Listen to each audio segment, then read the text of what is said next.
Morning. Sorry, that sort of choked me up when he talked about the first time we met. You know,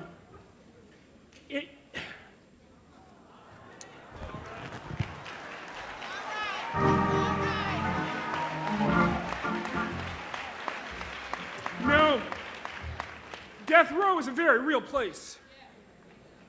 It's a very real place. I've probably worked on about 300 death row cases in my life, one way or the other. Sometimes just sitting out notice to people, asking them to speak up and say, don't kill this person. It's what my God commands me to do.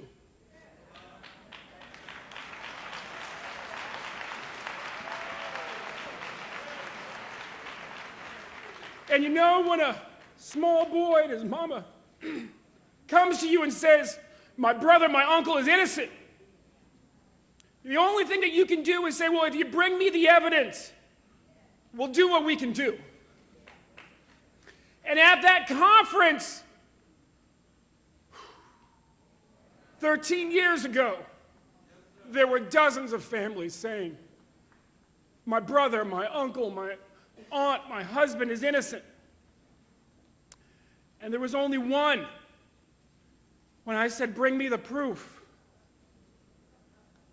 that brought the proof.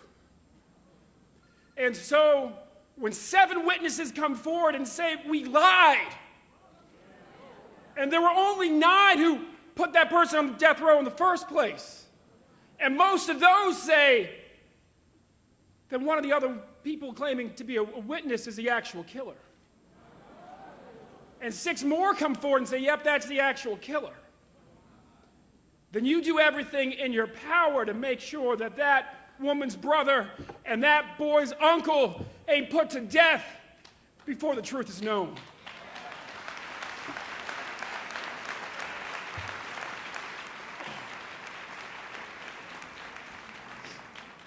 Good morning, my name is Benjamin Todd Jealous.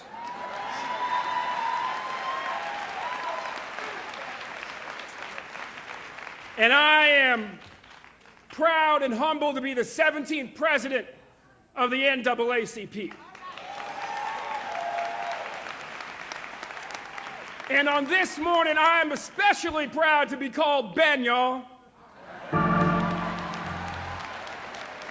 And I'm also glad that Reverend Dr. Benjamin Hook spoke, because when you all go home and say Ben's speech was really awesome, I'll get some of that credit. I'll get some of that credit.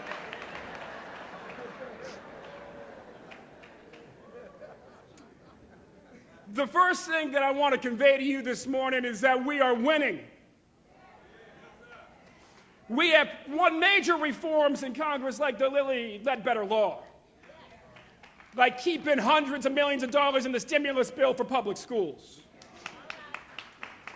In state houses and county seats and cities across this country, from Florida, where we reformed the zero-tolerance policies, to Connecticut, where we increased the number of votes against the death penalty in the state legislature by 50% in 1 year, and put a bill on the governor's desk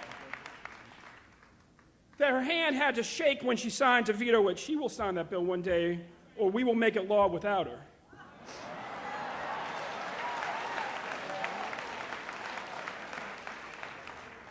To New Mexico, where we outlawed racial profiling. To right here in New York, where we dropped the rock and eviscerated the Rockefeller drug laws. Up to Maine, where we made it possible for women to wear headscarves in prison. We are a very black organization. But we ain't just a black organization. We're a human rights organization. We're a civil rights organization. And we fight for the dignity of all people in this country. And down to South Carolina,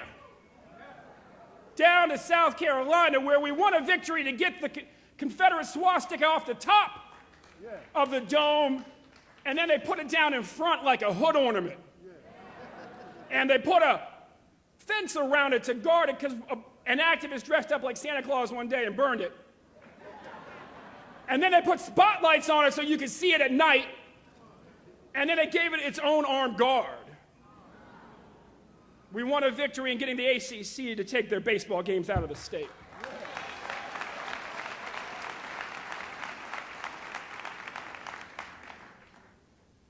Because of the hard work of all of you, membership is up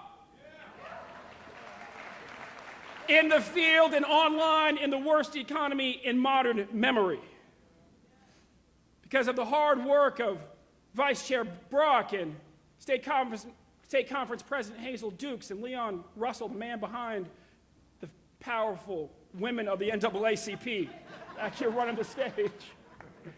This is the biggest convention that Ms. Aponte has seen in her 41 years with the NAACP.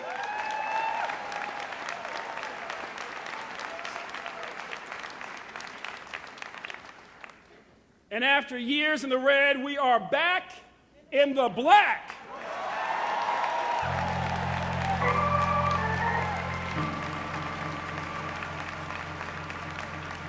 In other words, brothers and sisters, the state of the NAACP is strong.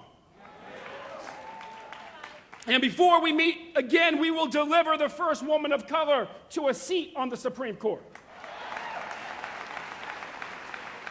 We will pass more major reforms in states as diverse as California and Kansas. We will outlaw racial profiling everywhere. And if Reverend Barber has anything to do with it, we'll pass the Racial Justice Act in North Carolina.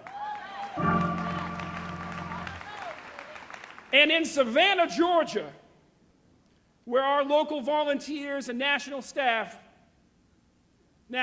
staff led by Charles White, Stephanie Brown, and Roger Van, in response to the DA saying, well, I haven't heard from anybody in my community about this case, put 12,000 signatures on his desk from the local community and 65,000 from the rest of the country. The tide is turning every day, and we will save Troy Davis's life before this year is over.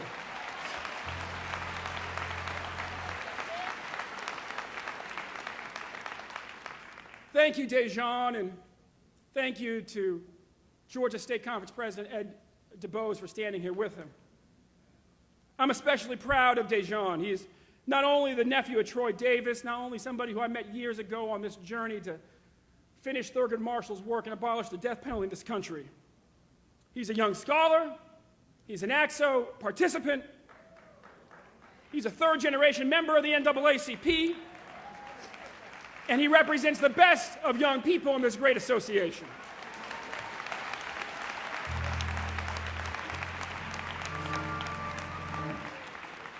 I would like to recognize and thank the former CEOs upon whose broad shoulders I stand who are with us here today. Honestly, I could have just done this whole speech with footnotes. I could have said, for tone and inspiration, see Kwesi Mfume. For history, see Dennis Hayes. For technology and sense of righteous impatience, see Bruce Gordon. For the true spirit of the NAACP, see the Shinholster family. And for everything else, from humor to the Holy Ghost, see Dr. Hooks.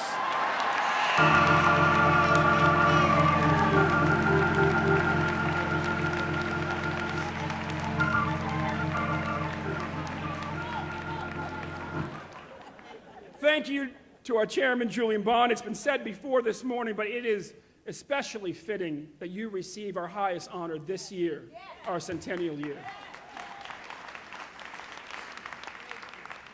You know, there are very few voices I carry around in my head, but you know, whenever I open up and see a black and white picture of the 60s civil rights movement, I hear the voice of Julian Bond in Eyes of the Prize, narrating the story. And to all of us who learned about the big victories of the civil rights movement in black and white photographs, to if everybody here who's between 16 and 36, will you please stand up? If you're under 36, please stand up. If you're under 36, please stand up. Stand up, stand up, stand up. The balcony, stand up. Yes, we can see you up there. Stand up. I want to say to you, because a generation is 20 years, that your generation is running the NAACP.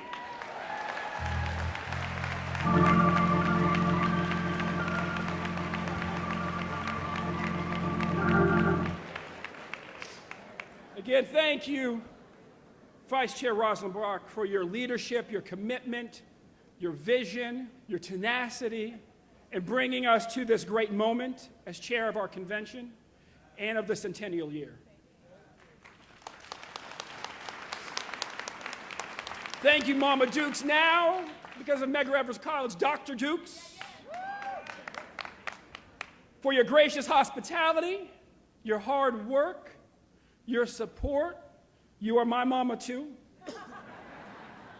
And that means a lot. Thank you to Chairman Duffy and Vice Chair Marcella Maxwell for leading and reinvigorating our SCF trustees. Thank you to all of the board members and trustees for your vision and guidance. For those of you who say, oh, the board is so big, I would remind you the ACLU board is 89, Human Rights Campaign's board is 200, and the board of the National Association of Home Builders is a mind-boggling 2,312. We are a movement, and we need diverse representation from across this country.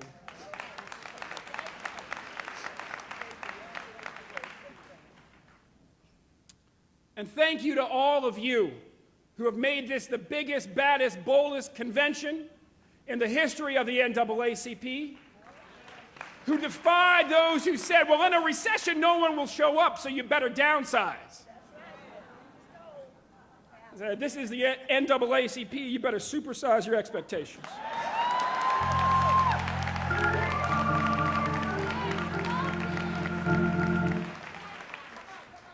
As a point of personal privilege, I want to do what Hazel usually does for me and recognize my wife, my beautiful and brilliant wife.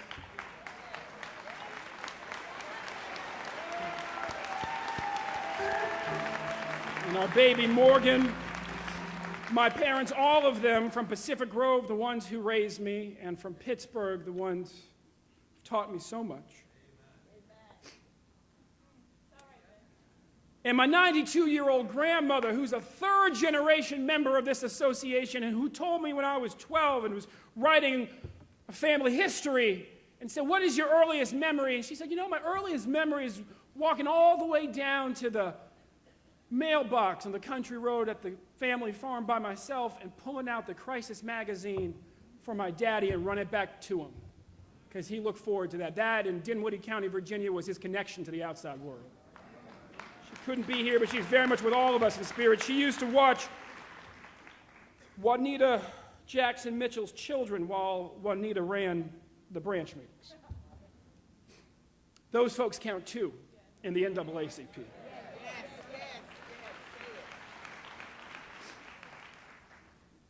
And yes, I have a century of thank yous, but at this centennial moment, it is especially fitting that we recognize our partners. We in the NAACP are a big coalition of people, of institutions that invest their work, their wisdom, and their wealth to ensure that human dignity is universal in this country and in this world. And so I want to thank our peers in the civil and human rights community, many of which, as Reverend Jackson has said so many times, are just splinters and branches off this big tree called the NAACP. That's right. And many of which have grown up beside us in a forest which now really defines what is decent and good in this country. I want to thank the leaders of the faith community who are here with us today. I will be meeting this afternoon with presiding bishops of several major denominations. I want to thank our friends in the corporate and foundation communities. The president of the Ford Foundation is here with us today. They have supported us for half a century. So is the president of Atlantic Philanthropies and many others. I want to thank our friends in labor.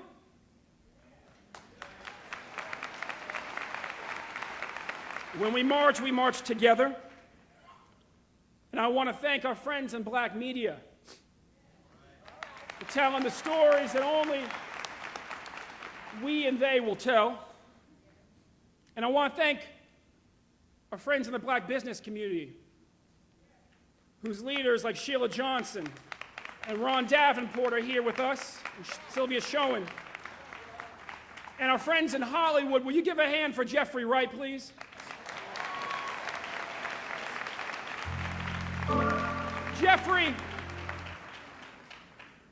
Jeffrey last year was celebrating the end of a movie called W, in which he played Colin Powell, in Shreveport, Louisiana. Or maybe it was Baton Rouge, don't matter. And he, in sort of a weird kind of echo of Emmett Till, perhaps was a bit sassy with a white waitress. He said, "Oh, you'll serve me tonight," because she had refused to serve him the night before. And she said, "No, I won't, and you have to leave." And he said, "Pardon me?" And she got the manager, and the manager got the sheriff, and he was dragged outside and tasered. And the only reason that the world knows, and the only reason that the bogus charges were thrown out, is because somebody took out their cell phone and put it on YouTube. And so this afternoon, we will launch what we're calling our rapid report system. Mr. Wright's going to help us do it. It will allow anybody with a cell phone, an iPhone, a BlackBerry to videotape an incident of police abuse, email it to the NAACP,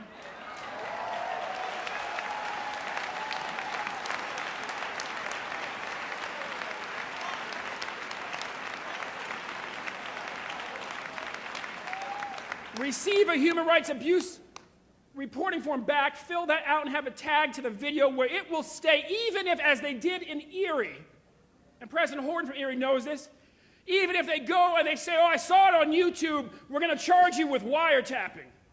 They actually sent the offending police officer to the home of the person who videos, and we're going to charge you with wiretapping if you don't take it down. It will always be in the server of the NAACP. And therefore in the hands of the Department of Justice, which is led by our good friend, Eric Holder.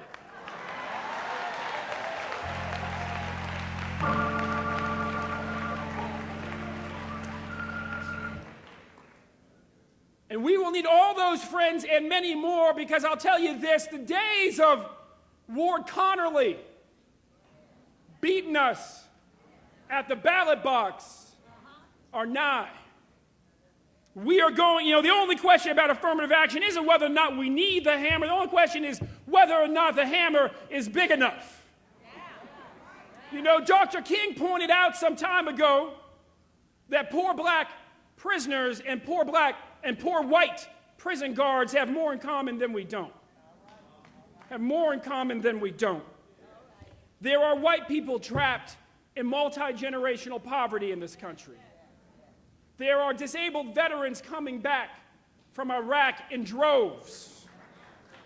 And the only conversation about affirmative action should be, in addition to there being a no replacement here, in addition to there being gender-conscious affirmative action, in addition to there being race-conscious affirmative action, if we should do as a country what so many college campuses have done with first-time college admissions, and say there should be class-conscious affirmative action too. It should be class-conscious.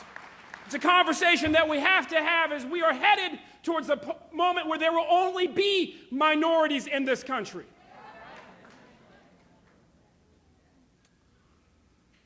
Tough questions at the beginning of a new century.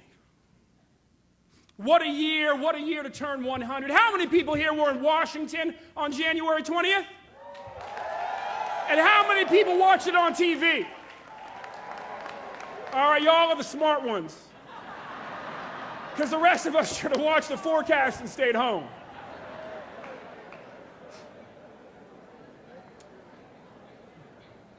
January 20th truly wasn't about millions of people coming to Washington for yet another inauguration. Our country had had 43 of those before. It was about billions of people around the planet huddling around radios, freezing in the cold in D.C., huddling in front of television sets, crying, remembering ancestors. Watching their children's aspirations swell. This moment of transformative possibility. That's what January 20th was about. But then January 21st came like so many days thereafter.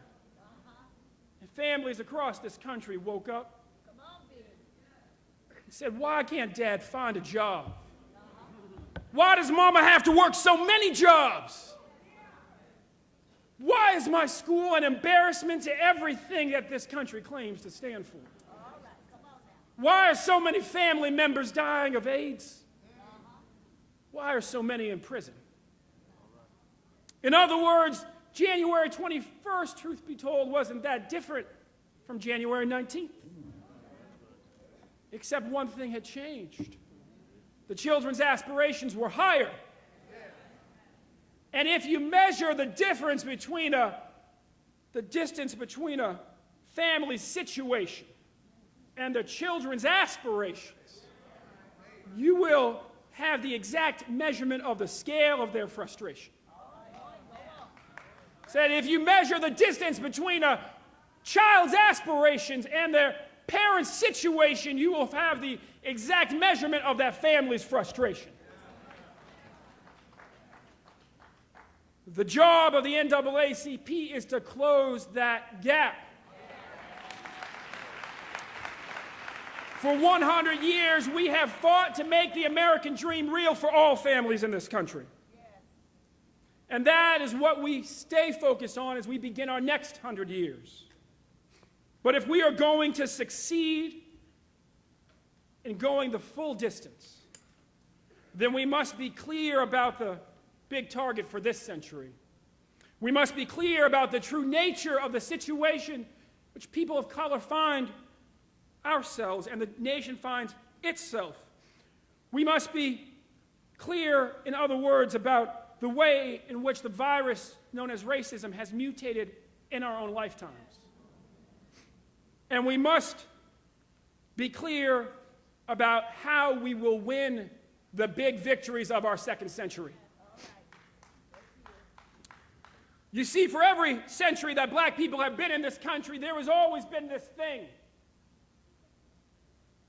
For every century, there's always been this thing that crushes black children's dreams, that warps their perceptions of themselves, that kills their parents before their prime, that tears families asunder and renders millions orphans. In the 18th century, we called it the transatlantic slave trade. In the 19th century, we called it slavery. In the 20th century, we called it Jim Crow and segregation. We killed them all. In the 21st century, it is the school-to-prison pipeline. It is the cradle to coffin caravan. You know, my generation slipped into that pipeline without even knowing it. See, we were told when we were born, and the sense of victory was still fresh in the late 60s and the early 70s, even in the early 80s to some extent, that all the big victories have been won. That we killed Jim Crow just like we killed his daddy and his granddaddy. Just work hard, young man, young woman. Study hard. Reap all that we have sown. Get rich. And we came of age just in time to find ourselves the most murdered generation in this country and the most incarcerated generation on the planet. I can remember being 20 years old, not far from here, a few miles uptown at Columbia University in Harlem. Standing on the steps, celebrating a friend's 21st birthday with my friend Breon Bain, who'll be out here a little later. And in the style of the times, those of you who listen to Tribe Called Quest or Public Enemy, Queen Latifah when she wore really big earrings. In the style of the times, somebody poured libations to all of our friends who had died before they got to college age. And then somebody poured libations of celebration that one more of us had made it to 21. As if that is an accomplishment in the greatest country on earth. Undergirding this school-to-prison pipeline, this cradle-to-coffin caravan, is a shift in the nature of racism itself. See, for most of our country's history, even when I was a child and a teenager, the primary justification for racism against our people was presumed inferiority. As utterly ridiculous as that is, it lingered for hundreds of years, this notion that black people couldn't be the CEO. Latino people couldn't be the quarterback. Couldn't be the star on anything but a minstrel stage. And then there was Michael Jordan and Oprah Winfrey and Tiger Woods and Colin Powell and half the Spingarn medalists that we will celebrate. And Barack Obama. And the notion has been sort of blown out of the water. But racism is like an onion, and if you peel off the top layer, all you're left with is the next layer. And you peel back the layer of presumed inferiority, and you find the layer of presumed criminality. It makes us prisoners in our own homes.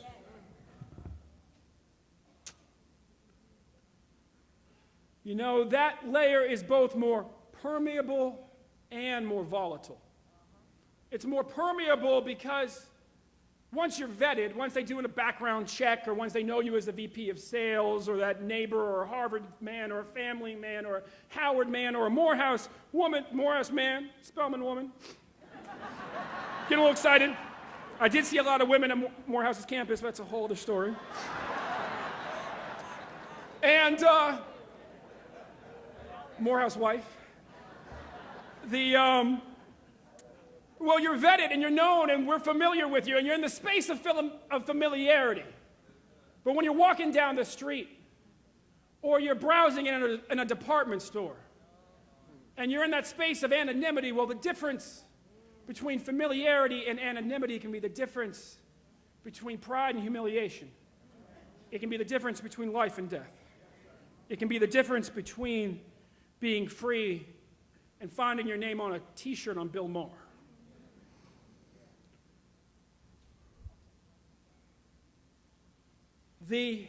If we are going to succeed in destroying this school-to-prison pipeline, then we must attack it at both ends. And in the dream-destroying economy and healthcare crisis that extends in between. As we prepare, let us recognize the nature of the battles that we are fighting have shifted. We will always be there at the swimming pool. We will always be there to enforce basic civil rights. We will always be there at the firehouse. But the big battles, the battles for good schools, the battles for good jobs, the battle for health care for all, the battle for safe communities and a justice system that works for everybody in this country, are human rights battles. You see, a civil rights battle is a battle to enforce the Constitution or the law as it stands. Well, there's no right to an education in the U.S. Constitution, let alone to a good education. There's no right to a job, let alone a good job. There's no right to health care, let alone good health care. There is no right for anything in the criminal justice system than what we have right now. And let us be clear that our modern civil rights struggle is itself a child of a successful human rights struggle. Because the civil right for most of us, as Governor Patterson reminded us during slavery, was to be a slave.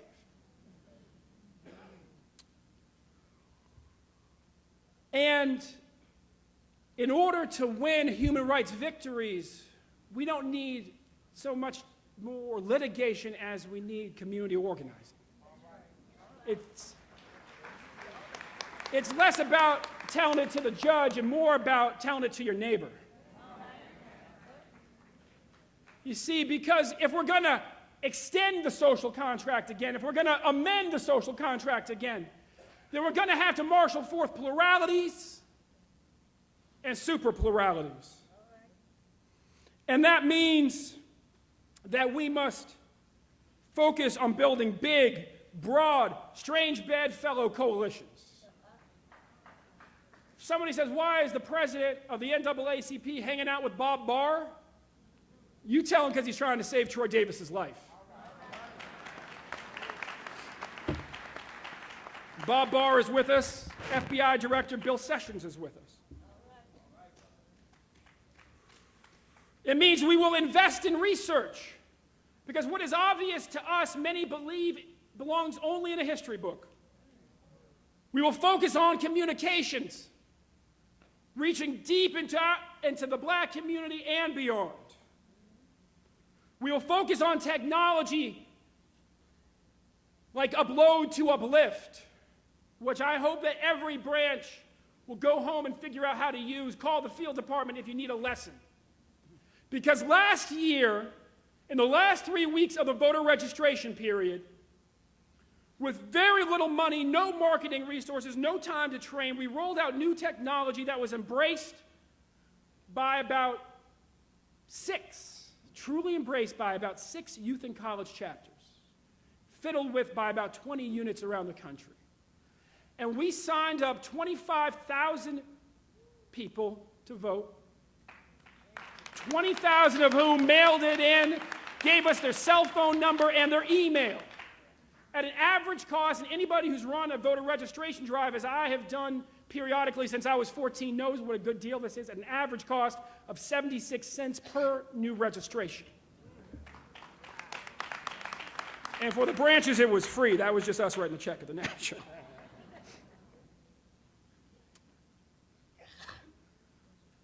Most importantly, we must focus on organizing and on changing the position of young people in this movement.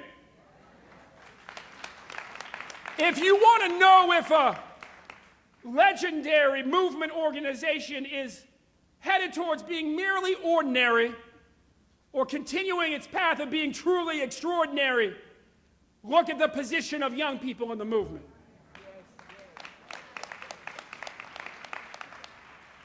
As Chairman Bond and I have discussed, there was a reason why so many NAACP youth and college leaders felt required to start SNCC. As Derek Johnson and I have experienced, there was a reason why those of us who were active with youth in college in the early 90s and trying to stop the governor of Mississippi from turning a public historically black college into a prison had to organize both inside and a little outside of the NAACP to get it done. But the reality is that at this time, in this house, where we are only led by either current young activists or former young activists, the generations from the baby boomers on down need to come together and figure out how we are truly going to put young people out front. Because the fight for good schools, the fight for good jobs, the fight for health care for all, the fight to crush this school-to-prison pipeline is their fight. We are simply making a way for everybody from Morgan on up.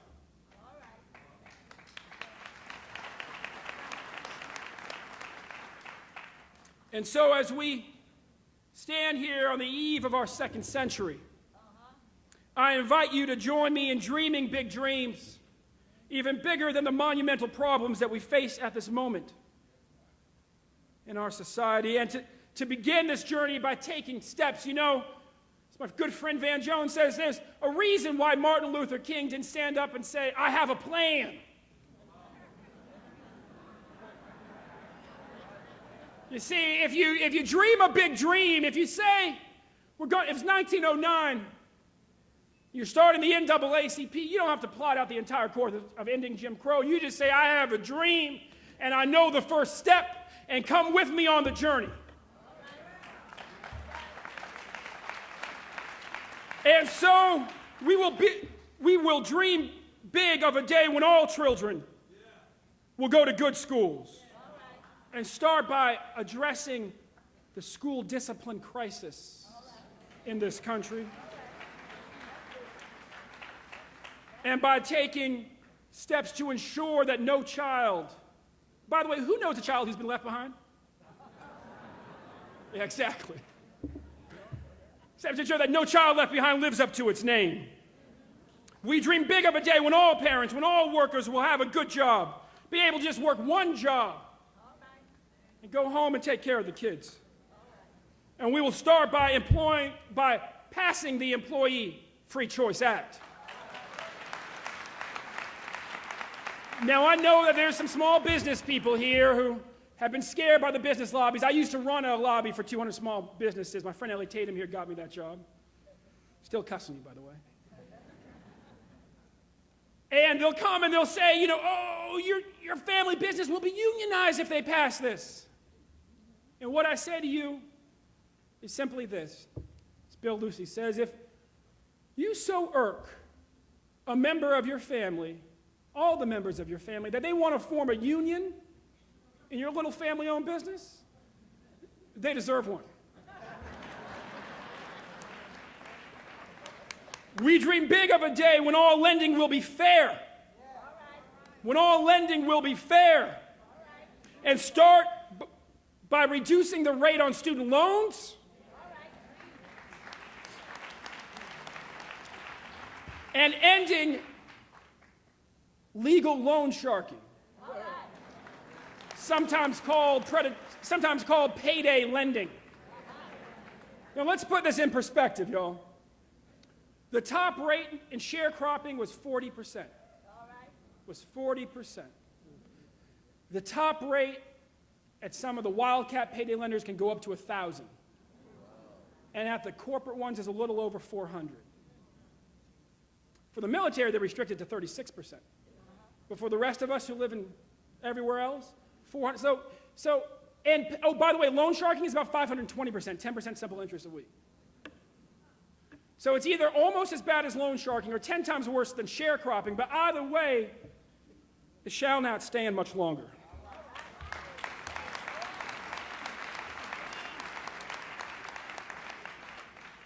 We dream big of a day when the justice system will work for everybody. And we begin by ending the sentencing disparity such as that between those convicted for carrying crack and for carrying powder.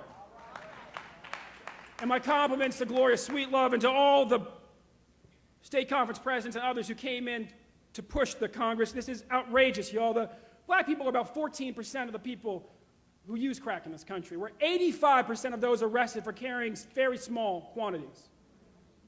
The punishment, in order to get the punishment for carrying crack that you would get for carrying half a kilo, like this much powder cocaine, you only have to carry 2 rocks of crack.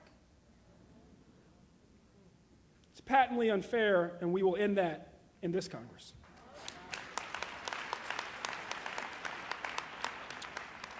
But we will also change the very way people talk about criminal justice policy in this country. You see, if you look at the incarceration rates of black men in this society since 1880, they are fairly stable till about 1970. And then something happened in 1970. And all of a sudden they go like this. Well, among other things, what happened was a campaign for presidency in which a candidate who actually got 18% of the black vote, Richard Nixon, started this notion, this law and order approach. It morphed into tough on crime. Tough on crime is stupid. There's really no other way to describe it. We need to train ourselves and ultimately law enforcement officials and those